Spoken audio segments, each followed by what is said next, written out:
বন্ধুরা, বেকার থেকে বড়লোক চ্যানেলে আপনাদের স্বাগত। আজ আমরা কথা বলবো আত্মবিশ্বাস নিয়ে, আর এমন কিছু মনস্তাত্ত্বিক কৌশল নিয়ে কথা বলবো যা আপনাকে ভেতর থেকে আত্মবিশ্বাসী করে তুলবে। এই কৌশলগুলো শুধু বই বা তত্ত্ব নয়, বরং পরীক্ষিত ও বাস্তবিকভাবে কার্যকর। চলুন তাহলে শুরু করি। 1. চলমান কাজ বা ওয়ার্ক ইন প্রোগ্রেস। আপনি কি জানেন, ব্যর্থতা আসলে দুর্বলতা নয়, বরং এটা শেখার এক দুর্দান্ত সুযোগ। ক্যারল ডুয়েক নামের একজন মনোবিজ্ঞানী বলেছেন, যারা নিজেদেরকে চলমান কাজ হিসেবে দেখে তারা কখনো ব্যর্থতায় হার মানে না, বরং শিখে নেয়, আরও শক্তিশালী হয়।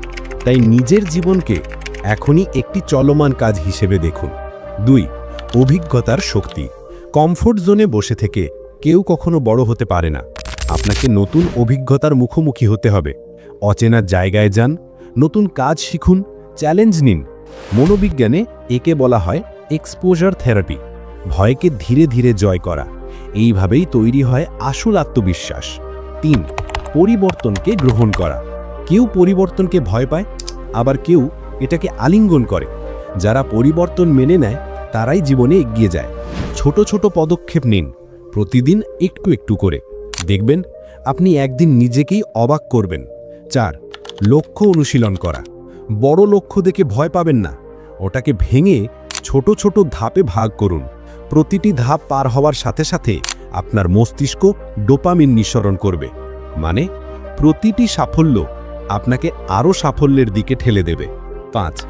নিজের পরামর্শ অনুসরণ করা। আমরা প্রায়ই অন্যকে পরামর্শ দিই, এটা করো, ভয় পেও না, সাহসী হও, কিন্তু নিজের ক্ষেত্রে ভুলে যাই। এটাকেই বলা হয় সোলোমনের প্যারাডক্স। তাই নিজের সমস্যা থেকে একটু দূরে দাঁড়িয়ে ভাবুন, যেন আপনি নিজেকেই পরামর্শ দিচ্ছেন। 6. কঠিন পথ বেছে নেওয়া। সহজ পথ আপনাকে কখনো বড় করবে না, বরং কঠিন পথই গড়ে তোলে আসল মানুষ।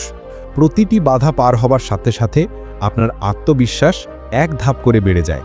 7. সততা। নিজের সাথে সৎ থাকুন। আপনার শক্তি আছে, আবার দুর্বলতাও আছে। নিজের ভুল স্বীকার করুন, দোষ অন্যের ঘাড়ে চাপাবেন না। যারা নিজেদের প্রতি নির্মমভাবে সৎ হয় তারাই সবচেয়ে দ্রুত শেখে এবং এগিয়ে যায়। 8. নিজেকে প্রকাশ করা। নিজের চিন্তা, অনুভূতি আর মতামত প্রকাশ করুন। চুপচাপ থাকলে মানুষ কখনো জানবে না আপনি কি ভাবছেন।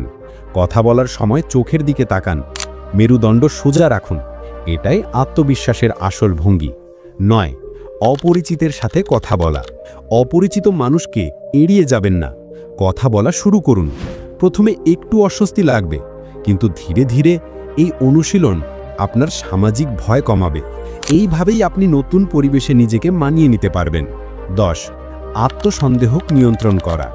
আত্মসন্দেহ সবাই হয়, প্রশ্ন হলো আপনি এটাকে কিভাবে সামলান। নেতিবাচক চিন্তাকে চিহ্নিত করুন, তারপর তার জায়গায় ইতিবাচক ধারণা বসান। মনে রাখবেন, সন্দেহকে জয় করলেই আত্মবিশ্বাস ফুলের মতো ফুটে উঠবে। বন্ধুরা, এই 10টি কৌশল মনোবিজ্ঞান ও ব্যক্তিগত উন্নয়নের পরীক্ষিত সত্য। যদি এগুলো জীবনে কাজে লাগাতে পারেন, আপনি শুধু আত্মবিশ্বাসী হবেন না, বরং আপনার স্বপ্নের দিকে দৌড় শুরু করবেন। তাহলে আজ থেকেই শুরু করুন, আপনি পারবেন। যদি ভিডিওটি একটুও ভালো লেগে থাকে তাহলে লাইক করো, কমেন্টে তোমার মতামত জানাও। এমন আরও অনুপ্রেরণামূলক ভিডিও পেতে আমাদের বেকার থেকে বড়লোক চ্যানেলটি সাবস্ক্রাইব করে পরিবারের সদস্য হয়ে যাও, কারণ আমাদের লক্ষ্য তোমাকে সেরাটা দিতে সাহায্য করা। সবাই ভালো থাকবে, সুস্থ থাকবে। ধন্যবাদ।